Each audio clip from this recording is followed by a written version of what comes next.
হযরত আনাস রাদিয়াল্লাহু তাআলা আনহু বলেন, বিশ্বনবী এশার নামাজ পড়ে বাইতুল্লাহ শুয়ে আছেন, ঘুমিয়ে আছেন। এমন সময় তিনজন ফেরেশতা আগমন করল।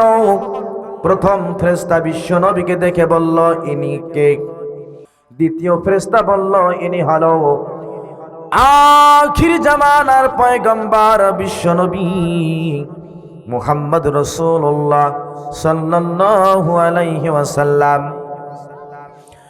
তৃতীয় ফেরেশতা বলল, যেহেতু ইনি হলেন আখির নবী, আল্লাহ রাব্বুল আলামিন এই পৃথিবীতে যত মানুষ সৃষ্টি করেছেন সমস্ত মানুষের মহামানব তিনি। তিন নাম্বার ফেরেশতা বললেন, তাহলে নাকি আমরা আজকে নিয়ে যাই? জোরে বলেন না মারহাবা। হযরতে আনাস বলেন, ওই রাত্রিতে শুধুমাত্র এতটুকু ঘটনা ঘটল। দ্বিতীয় রাত্রিতে আল্লাহর নবী ইশার নামাজ আদায় করে বাইতুল্লাহ ঘুমিয়ে আছেন। এমন সময় তিনজন ফেরেশতার আগমন হলো। আল্লাহর নবী ঘুমিয়ে আছেন। বিশ্বনবী বলেন, আমি ইশার নামাজ পড়ে বাইতুল্লাহ ঘুমিয়ে আছি। এমন সময় দেখতে পেলাম তিনজন ফেরেশতা আমার কাছে চলে আসলো। প্রশ্ন হলো, যিনি ঘুমান তিনি দেখতে পারেন কিভাবে? যিনি ঘুমিয়ে যান তিনি তো দেখতে পারেন না। আল্লাহর নবী বলেন, আমি ঘুমিয়েছিলাম কিন্তু দেখতে পেলাম আবার তিনজন ফেরেশতা আমার কাছে এসেছে। আল্লাহর নবী যখন ঘুমান বিশ্বনবীর অন্তর ঘুমায়, বিশ্বনবীর চক্ষু ঘুমায়, কিন্তু বিশ্বনবীর অন্তরটা জাগ্রত থাকে। জোরে বলেন মারহাবা।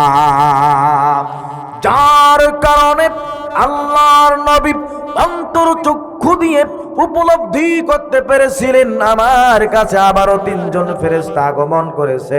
জোরে বলেন সুবহানাল্লাহ। ওই রাত্রিতে আল্লাহর নবীকে এই তিনজন ফেরেশতা উঠিয়ে নিয়ে গেল জমজম কূপের কাছে। আল্লাহর নবীর বুকটা ছিঁড়ে ফেললো, ওপেন হার্ট সার্জারি করলো। আধুনিক বিজ্ঞান, আধুনিক মেডিকেল সায়েন্স এই পৃথিবীর মানুষদেরকে, এই পৃথিবীর মানুষের হার্টকে পরীক্ষা করার জন্য, যাদের হার্ট ব্লক হয়ে যায় হার্টকে সচল করার জন্য ওপেন হার্ট সার্জারি করা হয়। হয় কি হয় না? আধুনিক বিজ্ঞান এই থিওরি কোথায় পেল মুসলমান? আধুনিক বিজ্ঞান ওপেন হার্ট সার্জারির শিক্ষা কোথায় পেল? এই থিওরি কোথায় পেল? এই সূত্র কোথায় পেল? আজকে বিজ্ঞানীরা, আজকে খ্রিস্টানেরা, আজকে ইহুদিরা আল কুরআনুল কারীম কি গবেষণা করে করে তারা এই পৃথিবীর নেতৃত্ব দেয়, আর মুসলমানেরা ফতোয়া বাজি করে তাদের সময়ের অপচয় করে। আধুনিক বিজ্ঞান কোথায় পেল এই থিওরি? আজকে ইহুদিরা, খ্রিস্টানেরা আল কোরআনুল কারীম গবেষণা করে করে গোটা বিশ্বের নেতৃত্ব প্রদান করতেছে, আর মুসলমানেরা ফতোয়া বাজি করে নিজের সময় নষ্ট করতেছে। আজকে ইহুদিরা, খ্রিস্টানেরা কোরআন গবেষণা করে করে গোটা বিশ্বকে নেতৃত্ব দিচ্ছে, আর আমরা মুসলমান কোরআনের ধারোগার বাহক। আমরা কোরআনুল কারীম থেকে দূরে সরে যাওয়ার কারণে আমাদের অধপতন হতে হতে আমরা একদম অতল তলদেশে চলে গেছি। জোরে বলেন ঠিক না ব্যাঠিক? সম্মানিত ভাইরা আমার, একটু খেয়াল করুন। আল্লাহর নবীকে জমজম কূপের কাছে নিয়ে যে তার বুকটা ফাড়া হলো, ওপেন হার্ট সার্জারি করা হলো। জমজম কূপের পানি দিয়ে আল্লাহর নবীর বুকের ভিতরটা সুন্দরভাবে ধৌত করা হলো। এরপরে একটি সোনার থালার মধ্যে সোনার পেয়ালা নিয়ে আসা হলো। যেই সোনার পেয়ালাটা ছিল ঈমান এবং হিকমতে পরিপূর্ণ। জোরে বলেন সুবহানাল্লাহ। আল্লাহর নবী মুহাম্মদ রাসূলুল্লাহ সাল্লাল্লাহু আলাইহি ওয়াসাল্লামের বুকের ভিতরে ঈমান এবং হিকমত দিয়ে পরিপূর্ণ করে দিয়ে আবার বুকটা জোড়া লাগা হলো। জোরে বলেন সুবহানাল্লাহ। সাহাবারা জিজ্ঞাসা করলেন, ইয়া রাসূলুল্লাহ, ইয়া হাবিবাল্লাহ, আপনি একটু আমাদেরকে মেরাজের ঘটনাটা বলুন গো রাসূল। আল্লাহর নবীর কাছে সাহাবারা যখন মেরাজের ঘটনা শুনতে চাইলেন, মেরাজের বিষয়ে শুনতে চাইলেন, আল্লাহর নবী সাহাবাদের সামনে সূরা আল বনী ইসরাঈলের 1 নম্বর আয়াতটা তেলাওয়াত করে শোনালেন। জোরে বলেন সুবহানাল্লাহ। সুবহানাল্লাযী ইয়াসরা বিআবদিহি লাইলাম মিনাল মাসজিদিল হারামি ইলাল মাসজিদিল আকসা ইলাল মাসজিদিল আকসা আল্লাযী বারাকনা হাওলাহু লিনুরিয়াহু মিন আয়াতিনা ইন্নাহু হুয়াস সামিউল বাসীর।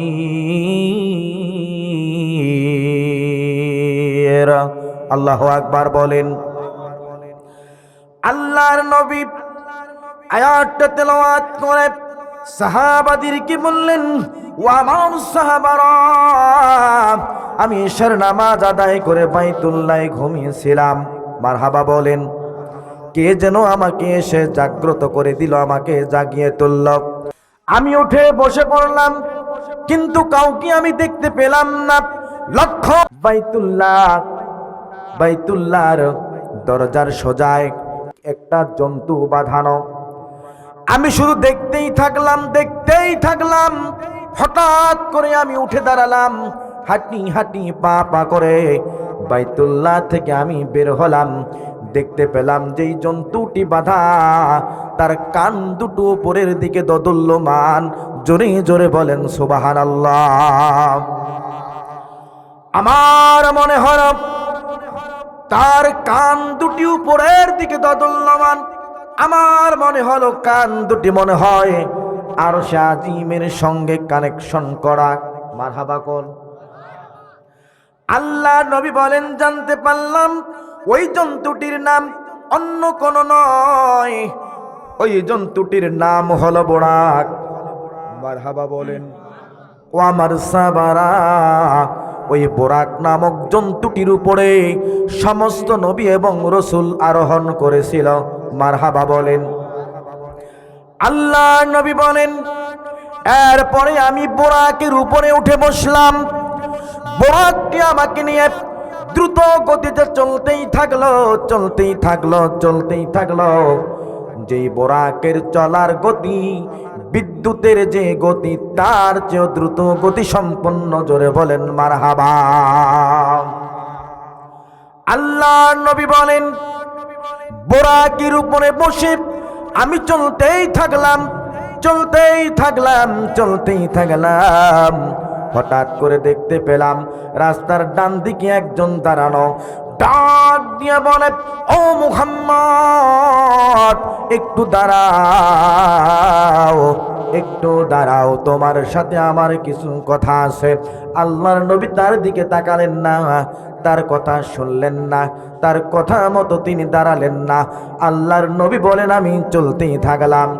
চলতে কিছু দূর যখন অগ্রসর হল, দেখতে পেলেন রাস্তার বাম পাশে দাঁড়ানো একজন। ডাক দিয়া বলে, ও মুহাম্মদ, একটু দাঁড়াও, তোমার সাথে আমার কিছু কথা আছে। আল্লাহর নবী বলেন, আমি তার দিকে তাকালাম না, তার কথা আমি শুনলাম না, তার কথা মতো দাঁড়ালাম না, আমি চলতেই থাকলাম। চলতে কিছু দূর চলে যাওয়ার পরে দেখতে পেলেন রাস্তার মাঝখানে একটি সুন্দরী নারী দাঁড়ানো। মনে হয় তামাম পৃথিবীর সমস্ত সৌন্দর্য আল্লাহ তাআলা ওই নারীকে দান করেছেন। ডাক দিয়া বলে, ও মুহাম্মদ, একটু দাঁড়াও, একটু দাঁড়াও, তোমার সাথে আমার কিছু কথা আছে। আল্লাহর নবী বলেন, আমি তার দিকে তাকালাম না, তার কথা আমি শুনলাম না, তার কথা মতো আমি দাঁড়িয়ে গেলাম না। মারহাবা বলেন। চলতে চলতে আমি বাইতুল মুকাদ্দাসে পৌঁছে গেলাম। সুবহানাল্লাহ কোন? বাইতুল মুকাদ্দাসে পৌঁছে গেলাম।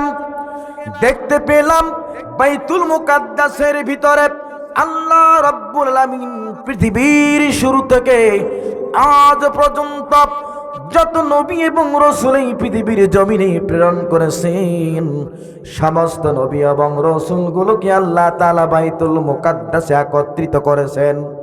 সুবহানাল্লাহ বলেন। আরে ভাই জোরে বলেন সুবহানাল্লাহ। আল্লাহর নবী বলেন,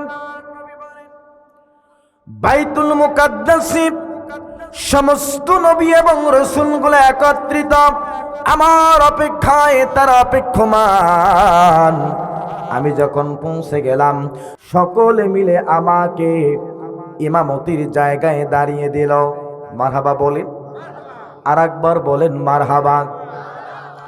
আল্লাহর নবী বাইতুল মুকাদ্দাসে সমস্ত নবী এবং রাসূলদেরকে সঙ্গে নিয়ে আল্লাহর নবীর ইমামতিতে 2 রাকাত নামাজ আদায় করা হলো। জোরে বলেন মারহাবা। একটু খেয়াল করুন, আল্লাহর নবী যখন বাইতুল মুকাদ্দাসে সমস্ত নবীদের ইমাম হয়ে গেলেন, আল্লাহ তাআলা বিশ্ব নবীকে আর একটি উপাধি দিয়ে দিলেন, আর একটা লোকব লাগিয়ে দিলেন। সেই লোকবটার নাম হলো, উপাধিটার নাম হলো, আমার রসুল শুধু রসুল নয়, তিনি হলেন ইমামুল মুরসালিন। জোরে বলেন সুবহানাল্লাহ। কত বড় সম্মানের অধিকারী হলে, কত বড় মর্যাদার অধিকারী হলে পরে সমস্ত নবী এবং রসুল যেখানে উপস্থিত, আল্লাহর রসুলের ইমামতিতে সকলে ইক্তেদা করেন। মারহাবা কোন? সেই রসুলের উম্মত আমরা, আমাদের দাম কম না বেশি? জোরে বলেন।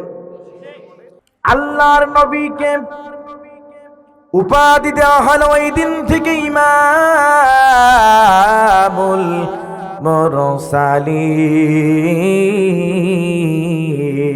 মুরসালিন, সকল নবীদের ইমাম, সকল রসুলের ইমাম। জোরে বলেন মারহাবা। আল্লাহ নবী বলেন, নামাজ শেষ হয়ে গেল, বাইতুল মুকাদ্দাস থেকে যখন আমি বের হলাম, আমি দেখতে পেলাম হযরতে জিবরাইল আলাইহিস সালাতু ওয়াস সালাম একটা টেরের মধ্যে 2 পেয়ালা নিয়ে উপস্থিত। একটা পেয়ালার ভিতরে দুধ, আর একটা পেয়ালার ভিতরে মদ।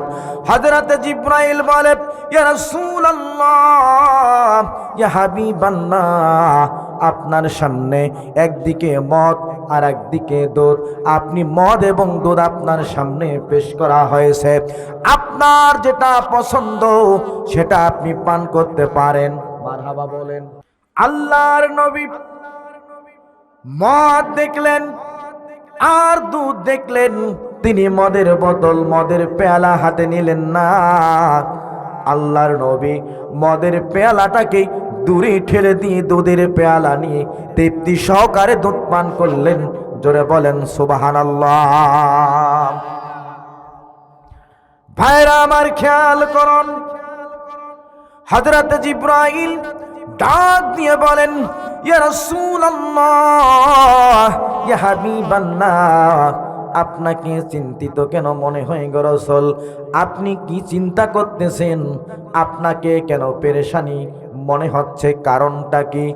আল্লাহ নবী বলেন, জিবরাইল, আমি যখন বাইতুল্লাহ থেকে আমি যখন বোরাকে চড়ে আসতেছিলাম, হঠাৎ করে দেখতে পেলাম ডান দিক থেকে আমাকে একজন ডাক দিল, আমি তার কথা শুনলাম না।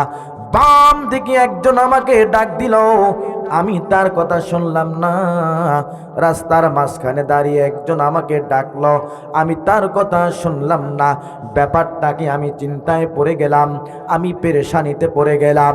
হযরত জিবরাইল বলে, ইয়া রাসূলুল্লাহ, ইয়া হাবিবাল্লাহ, চিন্তার কোনো কারণ নাই, পেরেশানির কোনো কারণ নাই। প্রথম যেই ব্যক্তি রাস্তার ডান দিক থেকে আপনাকে ডাক দিয়েছিল, ইয়া রাসূলুল্লাহ, ইয়া হাবিবাল্লাহ, ওই ব্যক্তি হলো ইহুদি। আল্লাহু আকবার বলেন। ডান দিকে দাঁড়িয়ে যেই ব্যক্তি আপনাকে ডাক দিয়েছিল, ওই ব্যক্তি হলো ইহুদি। যদি আপনি তার কথা শুনতেন, তার কথা মতো দাঁড়াতেন, আপনার সমস্ত উম্মতেরা ইহুদি হয়ে যেত। আর রাস্তার বাম দিকে দাঁড়িয়ে যেই ব্যক্তি আপনাকে ডাক দিয়েছিলেন, মুহাম্মদ, দাঁড়াও দাঁড়াও, তোমার সাথে আমার কিছু কথা আছে, ওই বাম দিকে দাঁড়ানো ব্যক্তি হলো খ্রিস্টান।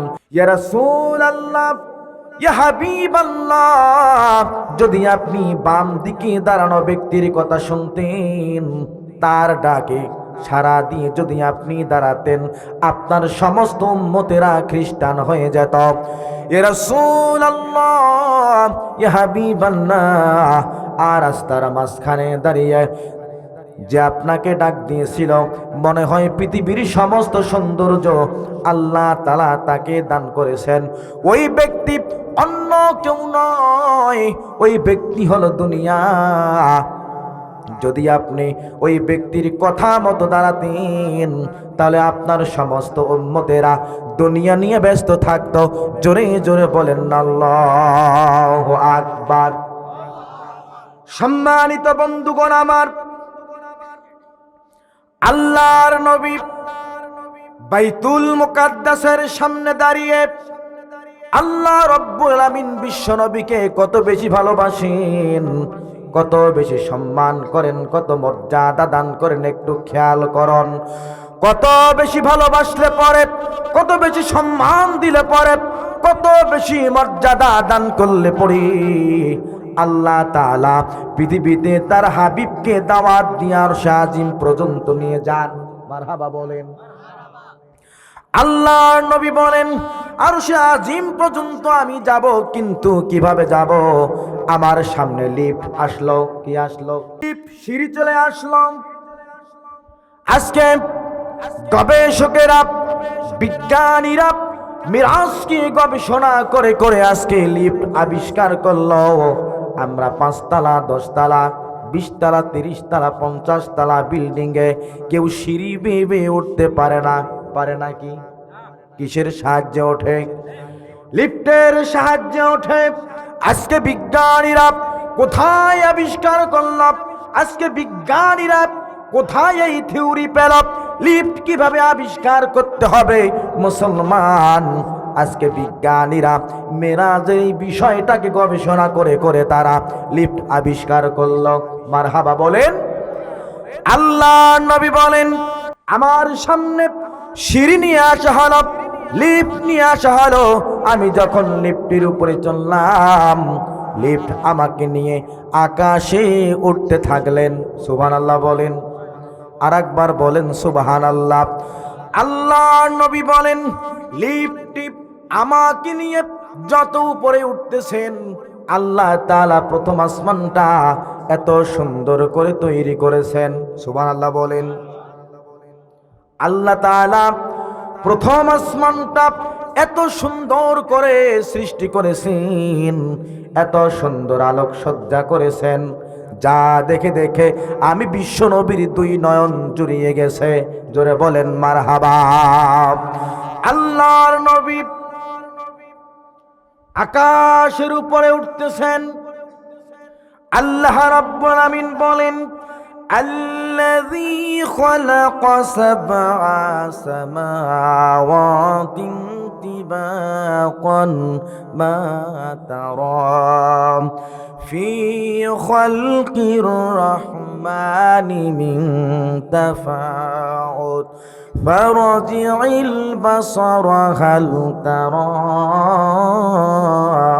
من فطور।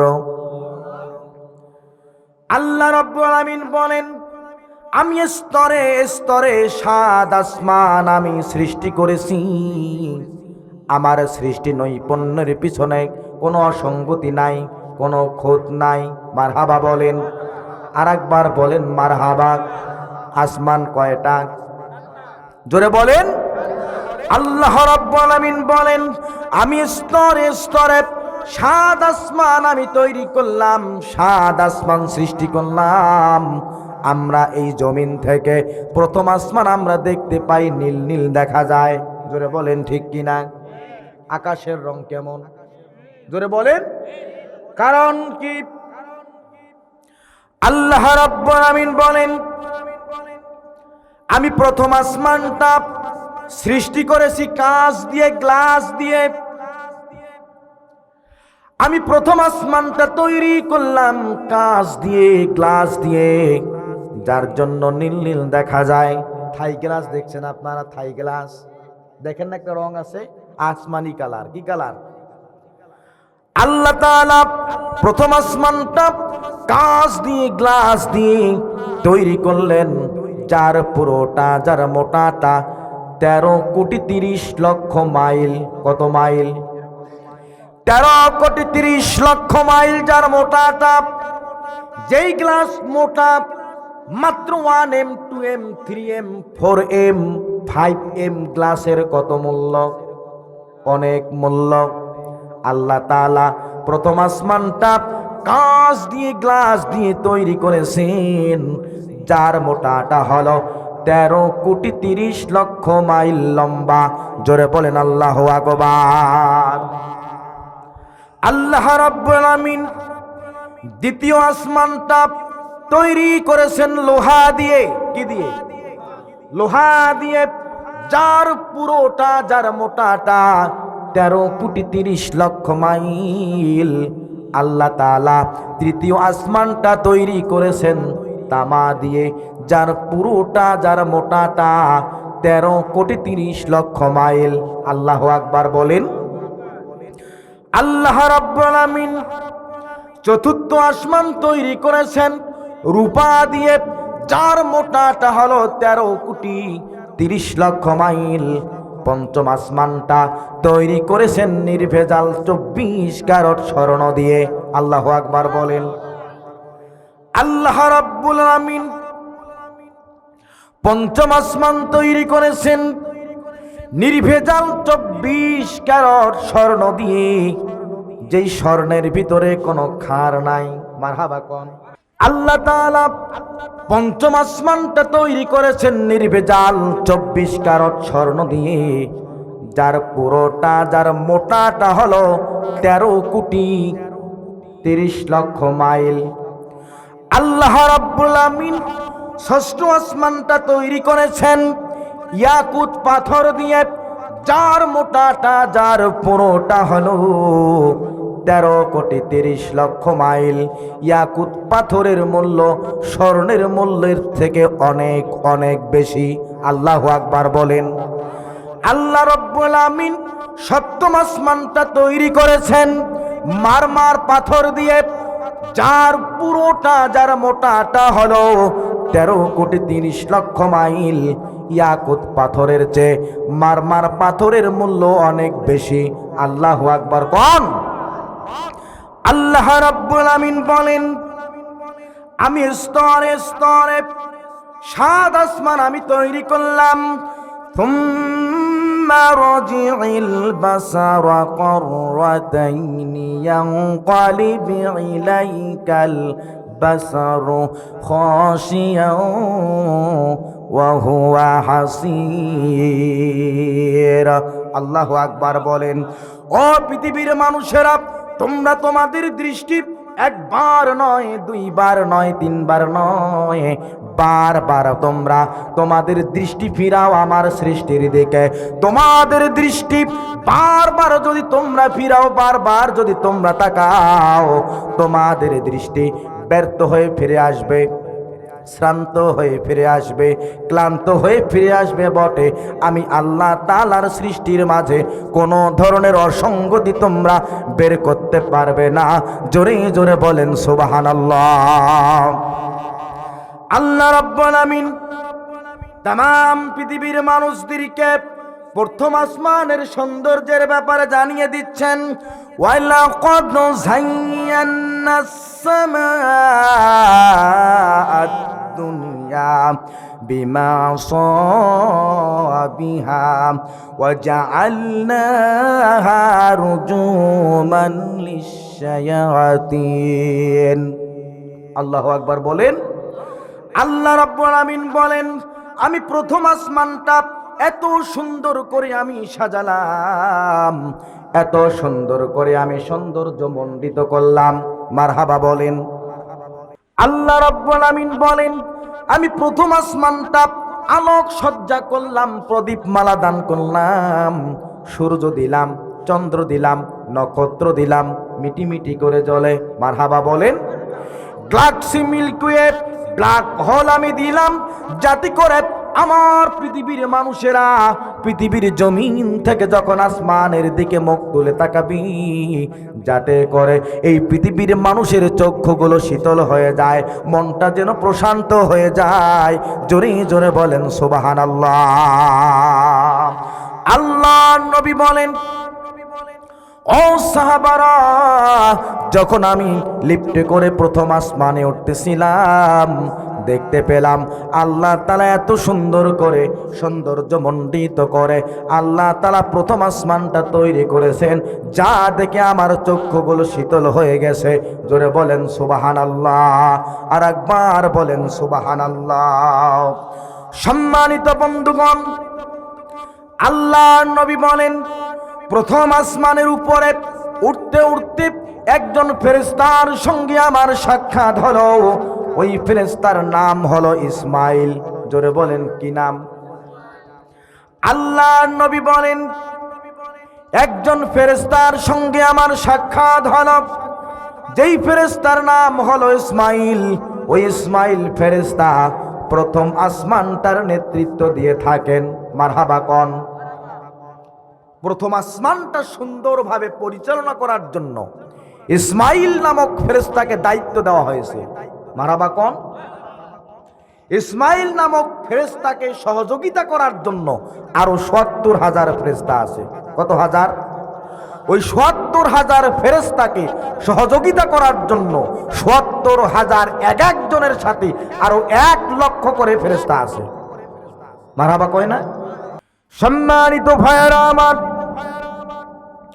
আল্লাহ রাব্বুল আমিন বলেন, ومن أعرض عن ذكري فإن له معيشة ضنكا ونحشره يوم القيامة أعمى।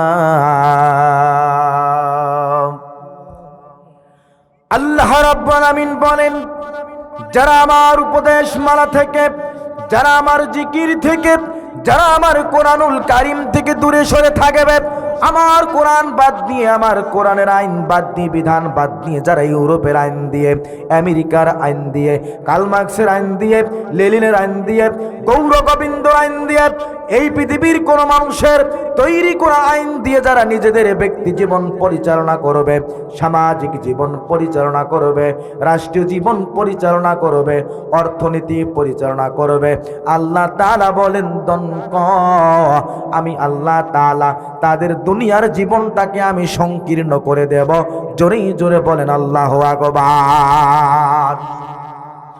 দনক কোরআন থেকে দূরে সরে থাকার কারণে আল্লাহ রাব্বুল আমিন এই দুনিয়ার জীবনটাকে, পৃথিবীর জীবনটাকে আল্লাহ তাআলা সংকীর্ণ করে দেবেন। আমার বন্ধুগণ, সংকীর্ণ হওয়ার অর্থ এই নয় দুনিয়াটা আপনার জন্য ছোট্ট হয়ে যাবে, বিষয়টা এমন নয়।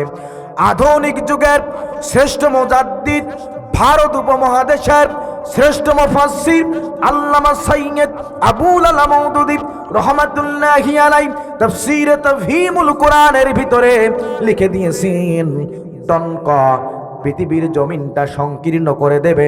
এর অর্থ এই নয় আপনার জায়গা জমি থাকবে না, আপনার গাড়ি বাড়ি থাকবে না, আপনার টাকা পয়সা থাকবে না, আপনার ক্ষমতা থাকবে না, বিষয়টা এমন নয়।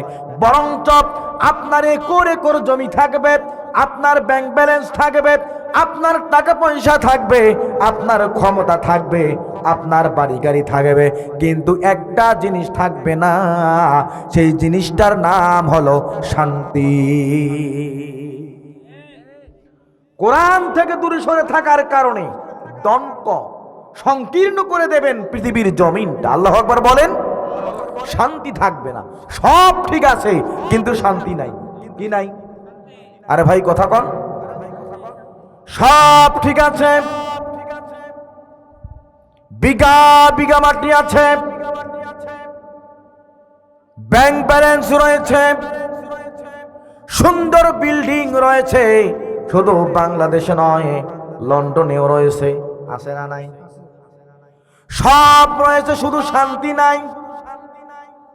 আমার ভাইয়েরা, শান্তি নাই, শান্তি নাই। শান্তি না থাকার কারণে দেখবেন বড় বড় ক্ষমতাধর ব্যক্তি যারা, তারা ঘুমাতে পারে না। পারে না কি? তার র্যাবের প্রোটোকল লাগায়, পুলিশের প্রোটোকল লাগায়, আর্মির প্রোটোকল লাগায়, SSF এর প্রোটোকল লাগায়, এরপরে ঘুমাতে পারে না। কোন দিক দিয়ে শত্রুদের রাইফেলের বুলেট বুকটা ঝাঁঝরা করে দিয়ে কলিজাটা ছিদ্র করে দেয়, এরকম ভয় আসে না নাই? জোরে বলেন। এরকম ভয় রয়েছে।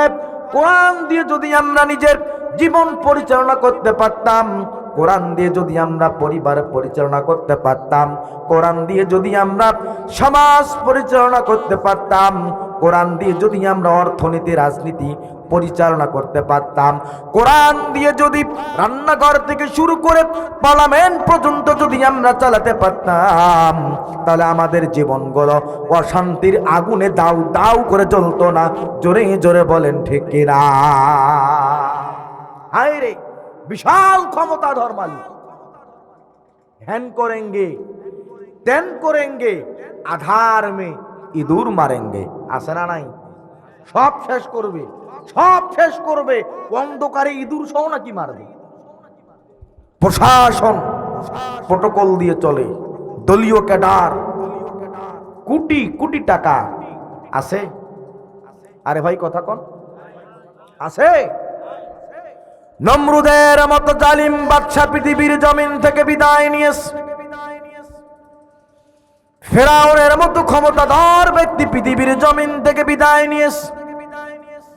সাদ্দাত হামানের মতো ক্ষমতাধর ব্যক্তিরা পৃথিবীর জমিন থেকে বিদায় নিয়েছে।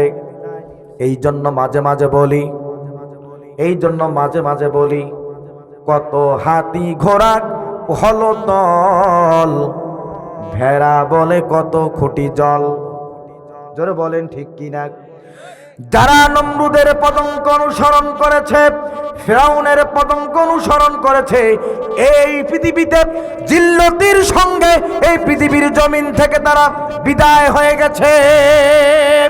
আমার ভাইরা, এই বাংলাদেশ সুজলা সুফলা শস্য শ্যামলা সোনার বাংলাদেশ, এত সুন্দর দেশ, এত সুন্দর মানুষ আমাদের দেশের, এই মানুষদের উপরে জগদ্দল পাথর বসেছিল।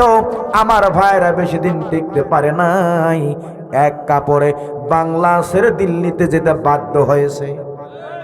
জোরে বলেন ঠিক কিনা? আজকে যদি কোরআনুল কারীম দিয়ে নিজের ব্যক্তি জীবন চালাতো, পরিবার চালাতো, সমাজ চালাতো, রাজনীতি চালাতো, অর্থনীতি চালাতো, বাংলাদেশের পার্লামেন্টে যদি কোরআনুল কারীমের আইন কায়েম হয়ে যেত, আজকে এক কাপড়ে বাংলাদেশ ছেড়ে মামুর বাড়ি দিল্লিতে যেতে হতো না। জোরে বলেন ঠিক কিনা? এই জন্য আল্লাহ রাব্বুল আমিন বলেন, ওয়ামান أعرض عن ذكري فإن له معيشة ضنكا ونحشره يوم القيامة أعمى। যারা আমার কোরআন দিয়ে আমার কোরআনের আইন দিয়ে এবং বিধান দিয়ে যারা নিজের ব্যক্তি জীবন পরিচালনা করবে না, সামাজিক জীবন পরিচালনা করবে না, রাজনীতি অর্থনীতি পরিচালনা করবে না, আমার কোরআন থেকে দূরে সরে থাকবে যারা, আমি আল্লাহ তাআলা পৃথিবীর জীবনটাকে, দুনিয়ার জীবনটাকে আমি আল্লাহ তাআলা দমক সংকীর্ণ করে দেব। শুধু তাই নয়, ওয়ানাহশুরুহু ইয়াউমাল